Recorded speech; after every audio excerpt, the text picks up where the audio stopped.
नमस्कार, मी Harsh. Max studios प्रणीत रोकठोक महाराष्ट्र सदरामध्ये आपलं स्वागत आहे. आज आपल्यासोबत आहेत शिवसेना उद्धव बाळासाहेब ठाकरे पक्षाचे आमदार आणि त्याचबरोबर स्टार प्रचारक सुनील शिंदेजी. तर सर, आपलं स्वागत आहे रोकठोक महाराष्ट्र सदरामध्ये. तर सर्वप्रथम ओळख तर आपल्याला आहेच, पण सध्या स्टार प्रचारक आहात, तर काय सांगाल स्टार प्रचारक? आज मला अतिशय आनंद होतोय की या रोकठोक सदरामध्ये आपण मला बोलण्याची किंवा माझं मत व्यक्त करण्याची या ठिकाणी संधी दिली आहे. तुमच्या या चॅनेलची सुरुवात मी पाहत आलोय आणि आता ह्या एका वेगळ्या प्रगतीच्या टप्प्यावर तुम्ही आहात, याबद्दल मला तुमचा निश्चित अभिमान वाटतोय. आणि म्हणूनच आपल्याशी बोलताना मला या गोष्टीचा गर्व आहे की माझ्या या परिसरातील आमच्या स्थानिक मुलांनी एकत्र येऊन सुरू केलेला हे एक चांगला उपक्रम आणि याने एक चांगलं रूप घेतलं आहे किंवा याच्याबद्दल आता लोकांना ओढ आणि आकर्षण निर्माण झालेलं आहे. आपल्या बातम्यांची, आपल्याकडून जाणाऱ्या वेगवेगळ्या प्रकरणांची, उपक्रमांची लोकांना उत्सुकता असते. ते अतिशय आवडीने ते सगळं पाहत असतात आणि प्रतिक्रिया देत असतात. तर सर, सर्वप्रथम पूर्ण मुद्द्यात आपण हात नाही घालणार आहोत, पण सध्या मुंबई महानगरपालिका निवडणूक आणि त्याचबरोबर प्रभाग क्रमांक 194 या ठिकाणी आपले बंधू निशिकांतजी शिंदे यांना उमेदवारी तिथे जाहीर झाली. तर काय सांगाल, सध्याचं वातावरण कसं आहे त्या प्रभागामध्ये? मुळात असं आहे की निवडणुका ह्या आपल्या पवित्र लोकशाहीचा पाया मजबूत करणारा एक तो मार्ग असतो किंवा एक माध्यम असते. बरोबर. परंतु या शासनाने 2022 पासून स्थानिक स्वराज्य संस्थांच्या निवडणुका घेणं टाळलं. बरोबर. कारण त्यामागे त्यांचा एक स्वार्थ हेतू होता. त्या प्रशासनावरती पूर्ण शासन म्हणून त्यांचा त्या अंकुश असायला हवा. त्याच्यातनं मग त्यांना हवं त्या प्रकरणामध्ये स्वतःला पॉझिटिव्ह असे काही निर्णय घ्यायचे होते. त्यांना त्या ठिकाणी स्वतःच्या मर्जीप्रमाणे हे प्राधिकरण किंवा ही महापालिका चालवायची होती. केवळ मुंबई नाही तर या राज्यातील अनेक मोठ्या महानगरपालिका असो, नगरपालिका असो, त्यांनी आपल्या मर्जीप्रमाणे चालवले, आपल्या मर्जीप्रमाणे त्याच्यावर राज केलं. आणि त्या ठिकाणी असलेला पैसा हा त्या पैशाचा योग्य विनियोग व्हायला पाहिजे होता. कारण जनतेच्या करातनं आलेला तो पैसा होता, त्याचा योग्य विनियोग झाला नाही. किंबहुना मुंबई महानगरपालिकेच्या एकंदर इतिहासामध्ये शिवसेनेने ज्यावेळेला ही सत्ता हाती घेतली 25 वर्षापूर्वी, त्यावेळेला 650 कोटी रुपयाने तुटीची असलेली महानगरपालिका 90,000 कोटीने आम्ही शिल्लकीची ठेवली होती, प्रॉफिटमध्ये नेली होती. तीही शिल्लक संपवण्याचं काम या शासनाचं आहे. आणि त्यामुळे ही निवडणूक होणं ही या काळाची गरज होती. यांच्या दुर्दैवाने शेवटी न्यायालयाने आपली लोकशाहीतील न्यायी बुद्धी जागृत ठेवली आणि त्यांनी न्यायालयाने शासनाला ठणकावलं की एक अल्टिमेटम दिला, या तारखेपर्यंत या निवडणुका तुम्हाला घ्याव्याच लागतील. त्यामुळे मजबुरीने शासन आता ह्या निवडणुका घेत आहे. सध्या आपण पाहतोय की प्रभाग 194 मध्ये आपण पाहतोय की समोरचे जे उमेदवार आहेत, विरोधक आहेत, ते असा प्रचार करतायत की जो शिवसेना युबीटीने उमेदवार दिलाय तो स्थानिक नाहीये. हे का असं म्हणतायत? काय वाटतं यावर? असे माझ्यासारखा कार्यकर्ता जो गेली 40 आणि 45 वर्ष या सगळ्या प्रक्रियेमध्ये अतिशय अग्रेसराने आघाडीवर राहून काम करतोय, मी त्या दृष्टीने ही निवडणूक एक व्यापक बुद्धीने किंवा एका व्यापक विचाराने बघतोय. बरोबर. आणि विशेष करून वरळी मतदारसंघामध्ये, कारण नाही म्हटलं तरी या मतदारसंघात मी अनेक वर्ष शाखा प्रमुख होतो, नगरसेवक होतो, आता सध्या मी आमदार आहे. आणि त्यामुळे मी एका कुठल्या तरी विशिष्ट मतदारसंघाच्या बद्दल बोलताना त्या ठिकाणी आपली जी अपेक्षा आहे, कारण त्या मतदारसंघामध्ये आपल्या अपेक्षेप्रमाणे माझ्याकडून जी अपेक्षा आहे ती मला माहिती आहे, परंतु त्या तिथे सध्या बालबुद्धी चाललेली आहे. बरोबर. तिथे सध्या बालिश प्रक्रियेला जास्त थारा दिला जातोय आणि त्यामागे कुठेतरी सत्ता आणि अमाप संपत्तीचा कुठेतरी संबंध आहे. एक लक्षात ठेवा, लोकशाही प्रक्रियेमध्ये अगदी देशव्यापी बघायला गेलो तर देशाचे माननीय माजी पंतप्रधान नरसिंह रावजी सुद्धा महाराष्ट्रात येऊन निवडणूक लढवित होते. किंबहुना आताच्या भाजपाच्या या केंद्रशासित याच्यामध्ये महाराष्ट्रातनं उत्तर प्रदेशातले काही जण महाराष्ट्रातनं खासदार म्हणून निवडून गेलेले आहेत. म्हणजे ही जी काय बालबुद्धी आहे ज्या कोणाची, त्याला मला एकच सांगायचं आहे की 194 हा मतदारसंघाची निदान भौगोलिक रचना तरी तुम्हाला माहिती आहे का? या भौगोलिक रचनेमध्ये 30 मतदान केंद्र हे वरळी विधानसभेचे आहेत, 18 मतदारसंघ हे माहीम विधानसभेचे आहेत, 5 मतदारसंघ हे शिवडी विधानसभेचे आहेत आणि पुढचे 4 मतदारसंघ हे तुमच्या वडाळा विधानसभेचे म्हणून हा एक मतदारसंघ तयार झालेला आहे. या मतदारसंघाच्या अर्थात तिथला उमेदवार निशिकांत शिंदे, निशिकांत हा माझा भाऊ आहे. होय, योगायोगाने तो माझा भाऊ आहे, मी मान्य करतो ना, तो भाऊ आहे. परंतु तो भाऊ माझा काही रेडीमेड राजकारणात आलेला नाही. बरोबर. गेली 30-35 वर्ष तो देखील सक्रिय राजकारण शिवसेनेच्या माध्यमातून करतोय. या 194 मध्ये 194च्या 30 बूथ मध्ये मी स्वतः विधानसभेचा आमदार म्हणून काम केलेलं आहे. मी स्वतः या मतदारसंघाच्या समोरच्या फुटपाथवरती मी राहिला आहे. बरोबर. 194 पासूनची जी एक फुटपाथ आहे, त्या पलीकडच्या फुटपाथवरती सुनील शिंदे आणि निशिकांत शिंदे राहतात. बरोबर. ते म्हाडाच्या घरामध्ये राहतात किंवा म्हाडाच्या एनओसी घेऊन रिडेव्हलप केलेल्या घरामध्ये राहतात. पलीकडच्या अगदी बाजूला जे कोण बालबुद्धीने बोलतात ना, स्थानिक नाही, त्या बालबुद्धीला 2017 मध्ये आम्हीच निवडून आणला. याचे पुरावे सोशल मीडियाने याआधी प्रसिद्ध केलेले आहेत. 2017ला यांचे सन्माननीय वडील त्यावेळेला ते माझ्यासोबत आमदार म्हणून होते. माझे त्यावेळेचे ते वरिष्ठ आमदार होते. आम्ही त्यांना मान देतो कारण ते शिवसेनेचे शाखा प्रमुख होते, नगरसेवक होते. आजही मी त्यांना तेवढाच मान देतो कारण एक वरिष्ठ आमदार आमच्या सोबत होते, माझ्यापेक्षा वयाने मोठे आहेत ते, आणि खूप सक्रिय असं शिवसेनेच्या ज्यावेळेला आमच्या ओरिजिनल शिवसेनेत असताना त्यांचं काम खूप मोठं आहे, मी मान्य करतो. परंतु त्यावेळेला ज्यावेळेला 2017च्या महानगरपालिकेच्या निवडणुकीमध्ये मी पक्षप्रमुखांकडे माझ्या भावासाठी तिकीट माग, कारण हा नवीन मतदारसंघ तयार झालेला होता त्यावेळेला. या नवीन मतदारसंघामध्ये तसं विशेष कोणाचा संपर्क नव्हता. मग मी इथला आमदार, विद्यमान आमदार म्हणून, कारण माझ्याही भावाने मी विधानसभेची निवडणूक लढवित असताना या मतदारसंघामध्ये किंबहुना त्याच्या पलीकडे आधीपासून या मतदारसंघ किंवा वरळीच्या अनेक भागात माझा भाऊ सक्रिय होता. त्यामुळे मी पक्षप्रमुखांना त्यावेळेला विनंती केली की मला तुम्ही माझ्या भावाला या ठिकाणी निवडणूक लढवण्याची संधी द्या, आम्ही निवडून येऊ.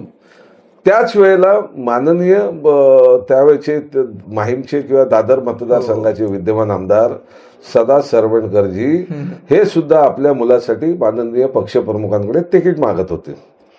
मग उद्धव साहेबांनी, पक्षप्रमुखांनी मला सांगितलं की बाबा सुनील आणि सरवणकरजी तुम्ही एकत्र येऊन दोघांनी निर्णय घ्या, मी तुमच्यापैकी एकाला कोणाला तिकीट देईल. ते बरोबर आहे, पक्षप्रमुखांची ती भूमिका योग्य होती. त्यानुसार आम्ही एकत्र बसलो असताना ह्या सन्माननीय सरवणकरांनी मला विनंती केली की बाबा सुनील, आता तू माझ्यापेक्षा लहान आहेस, मी तुझ्यापेक्षा मोठा आहे, मला माझ्या मुलाला आमदार झालेलं नगरसेवक झालेलं मला बघायचं आहे. त्याच्यामुळे मी एक आमचे ज्येष्ठ सहकारी बोलत आहेत म्हणून मी त्यांचं ते मान्य केलं. माझ्या भावाला समजावलं की आपल्यापेक्षा ज्येष्ठ आहेत आणि काही शारीरिक बाबतीतली त्यांची विनंती होती. मी कोणाच्या व्यंगावर जात नाही, ती आमची संस्कृती नाही की कोणाच्या व्यंगावरती बोलणं आणि मग त्याचा कुठला तरी विशेष फायदा करून घेणं हे आमच्या रक्तात नाही. आम्ही संस्कारी आहोत. आमच्या घरामध्ये आम्हाला संस्कार शिकवले आहेत. गिरणी कामगार आमची आई वडील होते, त्याच्यामुळे गिरणी कामगारांची एकंदर परिस्थिती, त्यांचे विचार हे आजही आमच्याकडून गेले नाही. किंबहुना त्यांनी शिकवलेले संस्कार किंवा त्यांनी दिलेले विचार, त्या विचाराने आज आम्ही पुढे चाललेलो आहे. त्यामुळे आम्ही त्यावेळेला ते मान्य केलं. त्यांच्या ह्याच सन्माननीय या मुलांना त्यावेळेला तिकीट दिलं गेलं आणि आजही माझ्याकडे ते फोटो आहेत, मी दाखवेन.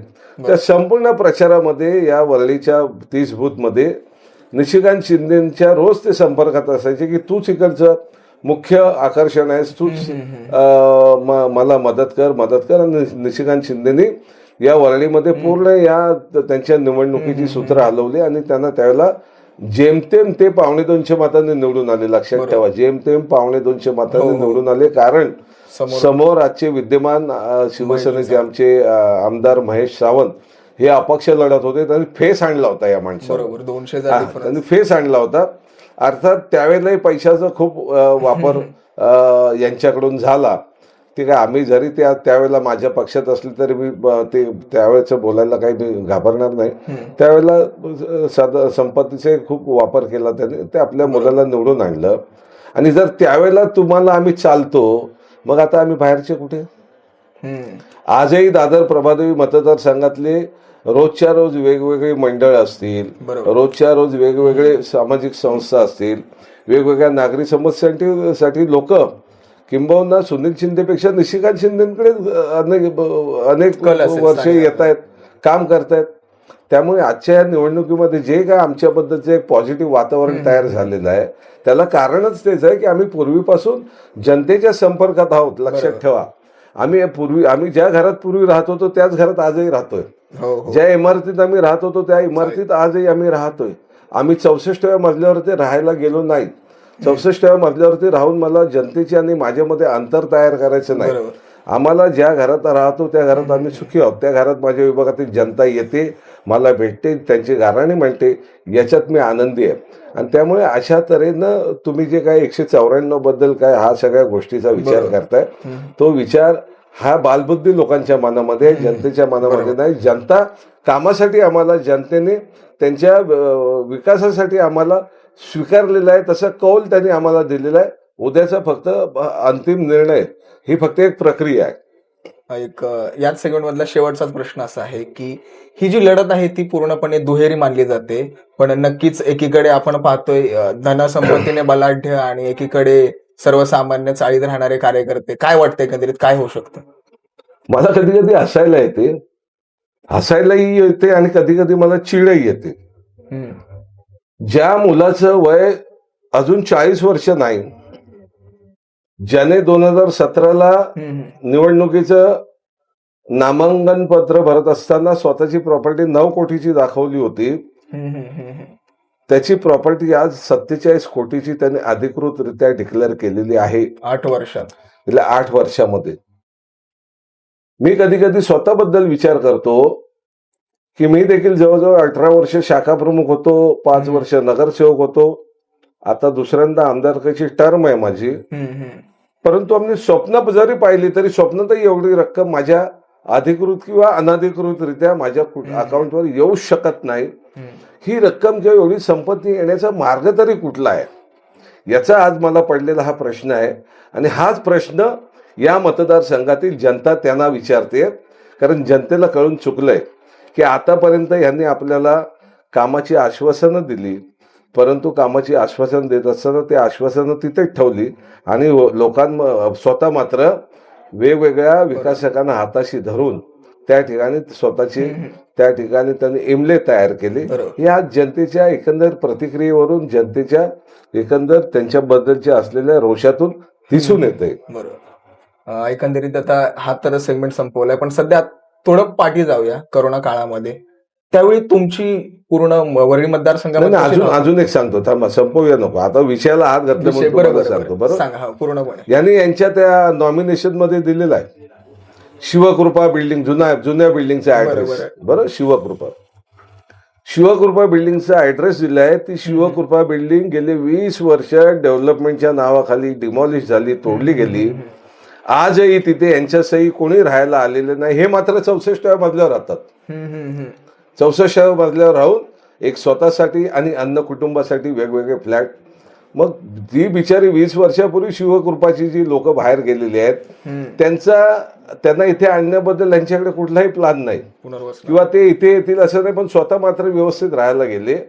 आणि मला हसायला यासाठी येते की स्वतःची इमारत तुम्ही त्या ठिकाणी डिमॉलिश करून तोडून त्या लोकांना आणू शकलेले नाहीत. आणि तरी सुद्धा दादर मधल्या किंवा माहीम मधल्या वेगवेगळ्या जुन्या इमारतीच्या लोकांना बोलावून घेतात. मीच तुमचा क्लस्टर करणार आहे, मीच तुमची डेव्हलपमेंट करणार आहे, आणि त्या नावाखाली एक स्वतःचा दबाव त्यांच्यावरती तयार करतात लोकांवरती, आणि तिथे स्वतःचा स्वार्थ साधून घेतात. या सगळ्या गोष्टी उघड व्हायला लागलेल्या आहेत आणि म्हणून तर त्यांच्या पायाखालची आता वाळू सरकायला लागलेली आहे. त्याच्यामुळे आज 194 मध्ये त्यांच्याकडून मतांचा रेट आहे 4000 5000. म्हणजे हे असं आहे की ही खरी स्वाभिमानी जनता आहे. या स्वाभिमानी जनतेला या मतदारसंघातलं हे आवडत नाहीये, परंतु या पैसे घेण्याबद्दलही त्यांच्यावरती जोर जबरदस्ती केली जाते. त्यांना वेगवेगळ्या माध्यमातून धमकावलं जाते, त्यांना भयभीत केलं जाते. परंतु शेवटी जनतेचा निर्णय एकच आहे, कारण जनतेने आता ठरवलेलं आहे या राज्याच्या विकासासाठी माननीय उद्धवसाहेब ठाकरे, माननीय राजसाहेब एकत्र आले, हीच खऱ्या अर्थानं विकासाची नांदी आहे. आणि त्यामुळेच खऱ्या अर्थानं आता या असल्या ढोंगबाज्यांना बाजूला ठेवून राजसाहेब आणि उद्धवसाहेब हा विचार घेऊन लोक आता आम्हाला निवडणुकीत पुढच्या सगळ्या निवडणुकांमध्ये विजय करणार आहेत. बरोबर. आता पूर्ण मुद्दा संपलेला आहे, पण आता थोडं पाठी जाऊया. जेव्हा तुमची कारकीर्द होती तेव्हा कोरोना काळ देखील होता. त्या कोरोना काळामध्ये तुमचं कसं काम झालं त्या पूर्ण आपल्या वरळी मतदारसंघामध्ये? खरं म्हणजे आम्हाला विचारण्यापेक्षा तुम्ही जनतेमध्ये जाऊन विचारलं पाहिजे की कोरोना काळामध्ये तुमच्यासाठी कोण मंडळी सक्रिय होतं, कोणी कशा तऱ्हेने काम केलं. कोरोना काळामध्ये हे कुठे होते आम्हाला माहीत नाही, परंतु माझ्यासारखा कार्यकर्ता त्यावेळेला मी आमदार नव्हतो, म्हणजे आदित्य साहेब इथे होते. मी आमदार नसताना सुद्धा आदित्य साहेबांच्या नेतृत्वाखाली या वरळी मतदारसंघामध्ये माननीय आदित्य साहेबांकडून येणारे संपूर्ण साहित्य असेल, औषधं असतील, कोरोनाच्या पेशंटसाठी ज्या काही व्यवस्था निर्माण केलेल्या होत्या, तुम्हाला माहिती आहे की सगळ्यात पहिल्यांदा ह्या सगळ्याची मोठी गंभीर ही कोळीवाड्यातनं सुरू झाली. आणि त्यामुळे माननीय आदित्य साहेबांनी या ठिकाणी हॉस्पिटल्स कमी पडू लागले, कर्मचारी कमी पडू लागले. मग माननीय आदित्य साहेबांनी या ठिकाणी जो कोळीवाडा पॅटर्न तयार केला BMCच्या माध्यमातून, त्या पॅटर्नची चर्चा हिंदुस्थानभर झाली, किंबहुना जागतिक स्तरावरती झाल्यानंतर WHO लोक सुद्धा तो पॅटर्न इथे बघायला आले. त्याही पलीकडे जाऊन सांगेन की NSCI डोम सारख्या फार मोठ्या त्या इंडोर स्टेडियमचा वापर माननीय आदित्य साहेब ठाकरे यांनी त्यावेळेला केला. त्यांनी त्या ठिकाणी कोरोना सेंटर उभी केली, त्या ठिकाणी आयसोलेशन सेंटर उभी केली. या सगळ्यामध्ये त्यांच्यासोबत आम्ही पण होतो. या सगळ्यामध्ये म्हणजे त्यावेळेला एक फार मोठी गंभीर समस्या अशी होती की आमच्या विभागामध्ये पश्चिम महाराष्ट्रातली मंडळी, मग डिलाय रोड भाग असेल, करूर रोड भागात, या मोठ्या प्रमाणावर समूहाने गायत राहायचे. आणि त्यावेळच्या खानावळी बंद पडल्या.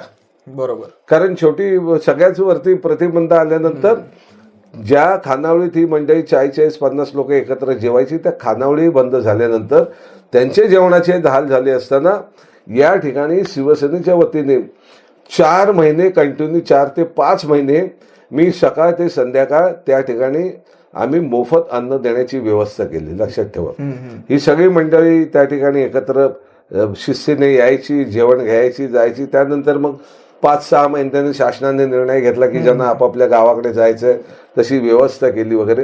हे सगळे उदाहरण आहेत आमच्याकडे, उदाहरणार नाही तर याचे पुरावे आहेत. या सगळ्या कामामध्ये मी सोडा, आता आमचे जे विद्यमान इकडचे उमेदवार आहेत त्यांनी तर प्रचंड काम केलेलं आहे याच्यामध्ये. त्यांचा जो अहवाल आलाय तो बघा तुम्ही. त्यांनी त्या ह्या सगळ्यासाठी उपलब्ध करून दिलेले इलेक्ट्रॉनिक साहित्य, यासाठी उपलब्ध करून दिलेली औषधं असतील, यासाठी उपलब्ध करून दिलेले मेडिकल कॅम्प्स असतील, अनेक गोष्टी आहेत आमच्याकडे. आणि हे सगळं करताना आम्ही आमचं त्यामागे स्वार्थ नव्हता, कारण ती वेळ जशी गंभीर होते त्या गंभीर परिस्थितीमध्ये आमच्यासारख्याला त्या ठिकाणी संपूर्ण मने उतरून काम करायला पाहिजे होतं. ते काम करण्याचं काम आम्ही केलं, म्हणून लोक आम्हाला सन्मानाने वागवत आहेत. लोक आमच्याकडे बघताना सर्वसामान्यांचा प्रतिनिधी म्हणून बघतात. ही प्रतिमा निर्माण व्हायला सुद्धा त्या ठिकाणी एक स्वतःचं कर्तृत्व असायला लागते. तिथे पैशाचं काम नाहीये, तर ते कर्तृत्वाचं काम आहे. आता सर्वात महत्वाचा आणि शेवटचा प्रश्न आहे की आपण पाहताय की निवडणुकीच्या काळामध्ये सध्या आपण पाहतोय की शिवसेना, UBT असेल, मनसे असेल, तर या पक्षांमध्ये सध्या आपल्याला बंडखोरी पाहायला मिळते. हे असं का घडतंय? तुम्ही आमदार आहात, स्टार प्रचारक आहात, तुमच्यामध्ये या गोष्टी कशामुळे होत आहेत? बघा, मी मगाशी म्हटलं की निवडणूक ही लोकशाहीतील फार मोठी एक चांगली प्रक्रिया आहे की ज्याने आपला एक पाया भक्कम होत असतो. स्थानिक स्वराज्य संस्थांमध्ये कार्यकर्त्यांची कारण काही कार्यकर्ते असतात ते एक पक्ष चांगला आहे, या पक्ष चांगला असल्यामुळे या पक्षाच्या सोबत राहून काम करू, अशा विचाराचे कार्यकर्ते असतात. काही कार्यकर्ते असतात की आपला हा चांगला पक्ष आहे, या पक्षाच्या माध्यमातून मी सामाजिक काम केलं तर मला लोकप्रतिनिधी म्हणून पुढे जाण्याची संधी मिळेल. बरोबर. काही कार्यकर्ते असे असतात की या पक्षाच्या माध्यमातून मला राजकीय कार्यकर्ताच म्हणून राहायचंय म्हणून ते राजकीय पदं घेऊन फक्त राहत असतात. बरोबर. अशामध्ये एकतर या पक्षाची लोकप्रियता आणि पक्षाकडे असलेली चांगली विचारधारा, बरोबर. विशेष करून आमच्या बाळासाहेबांचा पक्ष, उद्धव साहेबांनी त्याला मजबूती आणली. आज आदित्य साहेबांमुळे अधिक जलद गतीने तो चालायला होय, लागले. होय. त्यामुळे समाजातील सर्व स्तरातील वयोगटातील वर्ग, मग आज तो 75च्या पुढील वर्ग असेल, 75 किंवा 50च्या मधला वर्ग हो. असेल किंवा 50च्या आतील वर्ग असेल, ही सगळी मंडळी आमच्याकडे आकर्षित होऊन काम करीत असतात. आणि मग ज्यावेळेला असंख्य कार्यकर्ते असतात त्यावेळेला ह्या सगळ्यामध्ये स्पर्धा निर्माण होते. पद एकच असते आणि कधी कधी मग अति इच्छाशक्ती असलेला ते नाहीच मिळालं तर मग ते मात्र त्या बाबतीत असं कुठेतरी अतिरेकी विचार करतात बरोबर. आणि मग अशा तऱ्हेने बंडखोरी होती. परंतु आमच्याकडे या बंडखोरीचं प्रमाण फार नाममात्र आहे. इतर ठिकाणी इतर जे सत्ताधारी आहेत त्यांच्याकडे हे प्रमाण खूप मोठ्या प्रमाणावर आहे. त्यातल्याच त्यात शेवटचा प्रश्न आहे, भले बंडखोरी थोड्या प्रमाणात आहेत पण सध्या अपक्ष जरी निवडणूक लढवत असतील, जरी ते विजयी झाले तर परत ऍक्सेप्ट करतात का पक्षामध्ये जर त्यांना यायचं असेल तर? एक तर असं आहे की पक्ष एका विचाराने चाललेले असतात. होय. अलीकडे काही पक्ष असे आहेत की आपल्या सोयीने सगळं करत असतात.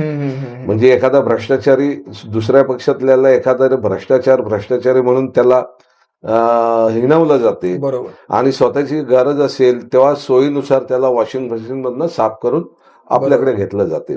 असं पण काहीतरी होऊ शकेल कदाचित.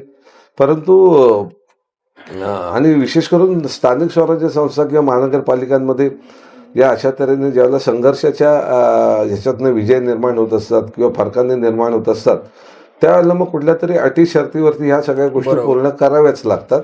ते प्रत्येकाला करावं लागते. बरोबर. तर सर्वप्रथम सर आपला आभार.